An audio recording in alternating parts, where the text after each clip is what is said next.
फक्त एक बॅनर नाही तर विचारांची ताकद दाखवणारे डिझाईन्स आपण आज तयार करणार आहोत. डॉक्टर बाबासाहेब आंबेडकर यांच्या जयंतीसाठी 2 आकर्षक बॅनर कसा बनवायचा ते आज आपण शिकूया.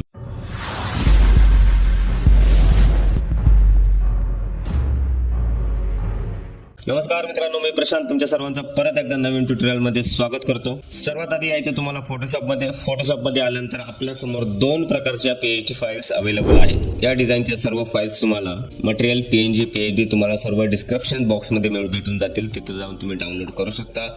गुगल ड्राईव्हच्या माध्यमातून तुम्हाला तिथे पीएचडी फाईल असेल, पीएनजी असेल, मटेरियल असेल, सर्व काही तिथे देण्यात आलेलं आहे. पासवर्ड जो आहे तुमचा या ठिकाणी भेटून जाईल. तर सुरुवात करूया आपण डिझाईन क्रिएट करायला. मी तुम्हाला एक गोष्ट सांगणार आहे पीएचडी फाईल बद्दल आणि शेवटला म्हणजे व्हिडिओच्या शेवटी मी तुम्हाला अशा फाईल बद्दल सांगणार आहे, अशा फ्लेक्स डिझाईन बद्दल सांगणार आहे. ते तुम्ही इझिली डिझाईन क्रिएट करू शकता. त्याचा व्हिडिओ तुम्हाला दुसऱ्या दिवशी म्हणजे मंगळवारी तुम्हाला भेटून जाईल. आता 2 प्रकारच्या पीएचडी फाईल्स आपल्याकडे आता समोर तुम्हाला दिसत आहेत. आता आपण या पीएचडी फाईल्स विषयी मी तुम्हाला सर्व क्लिअर आणि डिटेल्स मध्ये माहिती सांगणार आहे. येऊया शेवटच्या एकदम एंडिंगच्या लेअर मध्ये. तर शेवटच्या लेअर मध्ये आपण काय करतो, सर्वात आधी काय करतो, बॅकग्राऊंड घेतो. तर मी सॉलिड कलरचा जो वापर करत असतो, नॉर्मली काय करायचंय, इथं सॉलिड कलरचा तुम्हाला वापर करायचा. तर तुम्हाला ठरवायचं की तुम्हाला डार्क डिझाईन करायची की लाईट डिझाईन करायची, त्यानुसार तुम्हाला इथं सॉलिड कलर ऍड करायचा. मी आधीच्या डिझाईन मध्ये सुद्धा तुम्हाला क्लिअरली सांगितलंय. आता इथं पण बॅकग्राऊंड आपण काय घेतलेला आहे, ब्लॅक बॅकग्राऊंड. अजून एक बॅकग्राऊंड घेतला. जसं की मी बोलतो की मिक्सिंग करण्यासाठी तुम्हाला 2 प्रकारचे बॅकग्राऊंड लागतात. इथं एक बॅकग्राऊंड घेतला मिक्सिंग करण्यासाठी. तर हा पूर्ण बॅकग्राऊंड जो आहे ग्रीन बॅकग्राऊंड आहे. अशा प्रकारे पाहू शकता तुम्ही, पूर्ण ग्रीन बॅकग्राऊंड आहे. आता याला काय केलं, मी याची ऑपेसिटी कमी केलेली आहे आणि इथं कोणताही ब्लेंडिंग मोड दिलेला नाही आहे. जसं की ओव्हरले असेल, स्क्रीन असेल, जे काय असेल, इथं कोणताही ब्लेंडिंग मोड दिलेला नाही आहे. मी डायरेक्ट काय केलेलं आहे, इथं हू सॅच्युरेशनचा इफेक्ट दिलेला आहे. डायरेक्ट काय केलं, हू सॅच्युरेशनचा इफेक्ट दिला आणि जसं की त्याला मायनस असेल किंवा जे काही सेटिंग असेल ते इथं मी सेट केले. आता इथे हू सॅच्युरेशनचा इफेक्ट मी इथे ॲड केलेला आहे आणि ब्लू बॅकग्राऊंडमध्ये मी बॅकग्राऊंड पूर्ण सेट केलेला आहे. 135 तुम्ही इथं पाहू शकता पर्सेंटेज मी इथं सेट केली. आता यानंतर बॅकग्राऊंड असेल, जे काही बॅक साईडचं काम असेल तुमचं बॅकग्राऊंडचं, ते मी हे सर्व काम जे आहे एंडिंगला केले. सुरुवातीला काय घेतलं, मी फोटो वगैरे घेत गेलो. आता इथे वेगवेगळ्या प्रकारचे डॉक्टर बाबासाहेब आंबेडकरांचे मी वेगवेगळे फोटो घेत गेलो. तो फोटो प्रॉपर सेट नाही झाले. सर्वात आधी तुम्हाला काय करायचे, फोटोज जे आहे तुम्हाला प्रॉपर इथे सेट करायचं. सुरुवातीला मी हा एक फोटो मी पिंट्रेस्टवरून घेतला. तर यालाही कोणत्या प्रकारचं कटिंग वगैरे न करता आहे तसंच फोटो टाकला आणि लिनर कलरमध्ये मी इथे ॲड केलेलं आहे. ठीक आहे. आता इथं मी सेकंड फोटो घेतला. ठीक आहे. ग्रुप ओपन करतो. या फोटोमध्ये मी काय काय सेटिंग केले तुम्हाला इथं भेटून जातील. इथे मी कॅमेराचा फिल्टर असेल किंवा शॅडोज वगैरे मी बॅक साईड वगैरे व्हाईट कलरची अशी इनर शॅडोज मी ॲड केलेली आहे. त्यानंतर आपण टेक्स्टकडे जाऊया. टेक्स्टमध्ये मी नॉर्मल पद्धतीचं काम केलं, काही जास्त काही डीपमध्ये जाण्याचा प्रयत्न केलेला नाही आहे. नॉर्मली मी टेक्स्ट टाईप केलं आहे. इन्फिनिटी नावाचा फॉन्ट आहे आणि एपेक्समध्ये जर गेला तर तुम्ही पाहू शकता इफेक्टमध्ये मी 3 प्रकारचे इफेक्ट इथे दिले. इनर शॅडो असेल, ग्रेडियंट असेल आणि ड्रॉप शॅडो, असे 3 प्रकारचे सेटिंग पाहू शकता. पीएचडी फाईलमध्ये फुल सेटिंग अवेलेबल आहे. मी इथं कोणतेही कन्वर्ट स्मार्ट ऑब्जेक्ट करत नाही आहे. ठीक आहे. ग्रेडियंट आहे किंवा ड्रॉप शॅडोज आहे इथं. ठीक आहे. अशा प्रकारचं मी सेटिंग टेक्स्टला अप्लाय केलेलं आहे. यानंतर थर्ड जो ग्रुप आहे आपला टेक्स्ट, नॉर्मली टेक्स्ट आपण टाईप करतो त्याच पद्धतीने आपण टेक्स्ट इथे टाईप केलं. पॉप्लिस नावाचं फॉन्ट घेतले. इथं तुम्ही वेगवेगळे फॉन्ट सुद्धा यूज करू शकता. इथं श्रीलिपी म्हणा किंवा मुक्ता वगैरे जे फॉन्ट असतात ते सुद्धा फॉन्ट इथं यूज केले. माय बेस्ट की मी हा फॉन्ट इथे यूज केला. ठीक आहे. आता इथे बाकीचे सर्व जे टेक्स्ट वगैरे असेल ते तुम्हाला प्रॉपर टेक्स्टचा ग्रुप करायचा आहे. आता इथं मी भारतरत्नाचं जे सिम्बॉल असते ते मी इथं गुगलवरून घेतलेलं आहे पीएनजी फॉर्मॅटमध्ये आणि त्याला इथे ड्रॉप शॅडोज दिला. ठीक आहे. त्यानंतर डाऊन साईडला फोटोज असेल किंवा साईडला टेक्स्ट वगैरे असेल ते इथे ॲड केलेलं आहे आणि बाकी सर्व हे टेक्स्ट वगैरे मी इथं द स्ट्रोन ऑफ. ठीक आहे. याला इफेक्ट दिले 3 प्रकारचे इफेक्ट, जसं की इकडे सुद्धा 3 प्रकारचे इफेक्ट दिलेत, ते सुद्धा इकडेच इफेक्ट दिले. फक्त कलर फॉर्मॅटमध्ये थोडंसं चेंजेस केले. ग्रेडियंटमध्ये मी थोडंसं ग्रेडियंट काय केलेलं आहे, थोडंसं व्हाईट आणि थोडंसं ब्लॅक कलरमध्ये ग्रेडियंट जे आहे ॲड केले.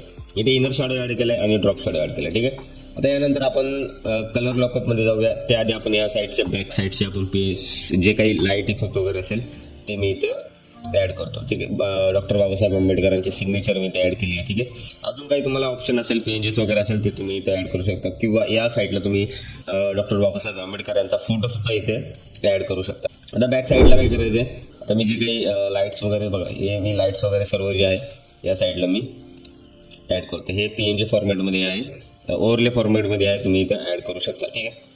आणि डाऊन साईडला बघा इथं लाईट्स वगैरे असेल किंवा लायब्ररीच्या बॅक साईडला बघा इंडियाचा मॅप घेतला आहे मी इथे. इंडियाचा मॅप घेतला, त्याला ओव्हरले केले आणि त्याची बॉर्डर मी कट केली आहे आणि लायब्ररीचा फोटो असं लायब्ररीचा फोटो केला आहे ॲड आणि त्याला काय केलं रिलर कलरमध्ये ऑपॅसिटी कमी केली. ठीक आहे. त्यानंतर इथे मी एक टेक्स्ट घेतलं आहे. ठीक आहे. इंग्लिशमध्ये एक टेक्स्ट घेतले अशा प्रकारे आणि इथं अशोक चक्र. ठीक आहे. आता या प्रकारची आपली फाईल जी आहे मी तुम्हाला पूर्ण डिटेल्समध्ये सांगितले की मी कशा प्रकारे क्रिएट केली. ही फाईल तुम्हाला डिस्क्रिप्शन बॉक्समध्ये भेटून जाईल. दोन्ही फाईल तुम्हाला एकत्र भेटून जाईल.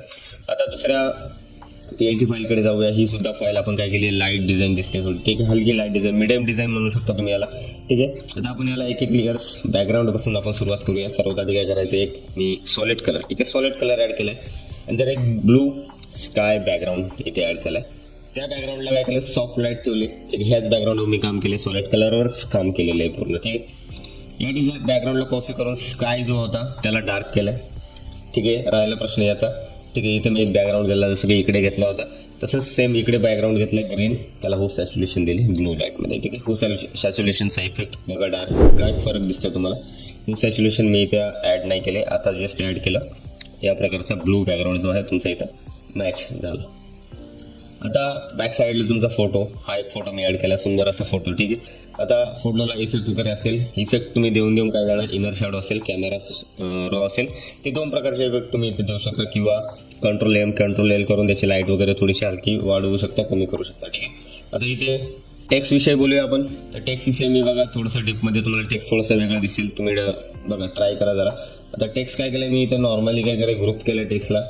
आता ग्रुप केलेला आहे. ग्रुपमध्ये बघा 3 प्रकारचे इफेक्ट आहे. ते इफेक्टमध्ये बेवल इम्बॉस आणि इनर शॅडो ड्रॉप शॅडो असे 3 प्रकारचे इफेक्ट मी इथं ॲड केलेले आहे. ठीक आहे. आणि यानंतर इथं ब्रश वगैरे ॲड केला आहे. ब्रशला मी हार्ड लाईट ठेवले आणि डार्क ब्रश इथे ॲड केले आहे. ठीक आहे. बाकी इनर शॅडो वगैरे तुम्ही ॲड केला तर तुमचा अशा प्रकारे टेक्स्ट दिसून येईल. बेवल इम्बॉस मी बॅक साईडने बघा बॅक साईडने टेक्स्टच्या बॅक साईडने बेवल इम्बॉस मी ॲड केले. सेटिंग ओपन केली तर तुम्हाला क्लिअरली तिथे दिसून येईल. तर टेक्स्टचा एक ग्रुपच केलेला आहे मी पूर्ण यांच्या. ठीक आहे. जयंतीनिमित्त. ठीक आहे. ह्या प्रकारचं टेक्स्ट आणि पॉपनिस नावाचं टेक्स्ट मी इथं ॲड केलेलं आहे. आता देशातील वंचित हे जे काही टेक्स्ट असेल गुगलवरून तुम्ही या सर्व काही टेक्स्ट वगैरे घेऊ शकता. ग्रुपला मी रिनेम नाही केलेलं आहे तर रिनेम तुम्ही प्लीज रिनेम करा. रिनेम केल्याने तुम्हाला तुमचा प्रत्येक ग्रुप तुम्हाला दिसून येईल. ठीक आहे. आता हा जो फोटो ॲड केला आहे सुंदर असा वॉकिंग टाईपचा फोटो आहे, चालणारा फोटो आहे. तर या फोटोला काय केलं मी ड्रॉप शॅडोज म्हणा किंवा बघा शॅडोज म्हणा डाऊन साईड. ठीक आहे. अशा प्रकारे ॲड केलं आणि कॅमेरा रॉ असेल किंवा इनर शॅडो असे 2 प्रकारचे इफेक्ट फोटोला मी ॲड केलेले आहे. ठीक आहे. आता या साईडनी एक लाईट. ठीक आहे. डाऊन साईडने एक लाईट ओपन केली आणि बाकी शुभेच्छुकसाठी जे फोटोज वगैरे लागतात ते मी इथे ॲड केले आणि रिनेम वगैरे सुंदर असं. आणि यानंतर भारतरत्न जसं की पहिल्या PhD मध्ये सुद्धा अप्लाय केलं तर इथे सुद्धा मी ॲड केलं आहे. ठीक आहे. बॅकग्राऊंडला एक फोटो ॲड केला आहे. फोटोला मी सॉफ्ट लाईट ठेवले.